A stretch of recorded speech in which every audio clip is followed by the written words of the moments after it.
नमस्कार साथीहरू। कोरियन भाषा सम्बन्धी विभिन्न सूचनाहरू प्रकाशन गर्ने नेपाल सरकारको साइट बेला बेलामा बिग्रिरहेको हुन्छ।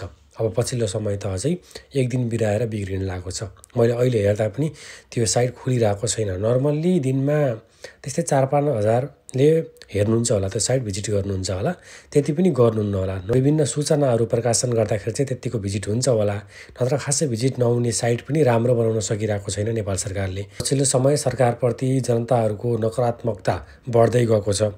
त्यसैमाथि सरकारले गर्ने काम त गरेको छैन, हुँदाहुँदा एउटा साइट बनाएर छोड्दा त्यो साइटले अटोमेटिक राम्रो काम गर्थ्यो। एउटा सिस्टमले बनाएर छोडिदियो भने त्यसै राम्रो काम गर्ने हुँदा पनि त्यही एउटा सिस्टम पनि राम्रो बनाउन सकिरहेको छैन। विभिन्न सूचनाहरू प्रकाशन गर्ने भनेर बनाइएको साइट पनि एक दिन बिराएर मात्र खुल्छ, खुल्दा पनि कहिले मात्र खुल्छ, अड्किएर खुल्छ, धेरै जसो बन्द नै भइरहेको हुन्छ। तपाईँलाई के लाग्छ यसको बारेमा? हजुरले कमेन्ट गर्न सक्नुहुन्छ। हजुरले खोल्दाखेरि खुलिरहेको छ या छैन त्यो पनि कमेन्ट गर्नु होला। र कोरियन भाषा सम्बन्धी विभिन्न समाचारहरू, न्युजहरू तपाईँलाई चाहियो भने मेरो च्यानललाई सब्स्क्राइब गर्न सक्नुहुन्छ। सायद त तपाईँलाई थाहा छ कहिले खुल्छ कहिले खुल्दैन, तर मेरो च्यानल भने सधैँ खुलिरहेको हुन्छ। धन्यवाद।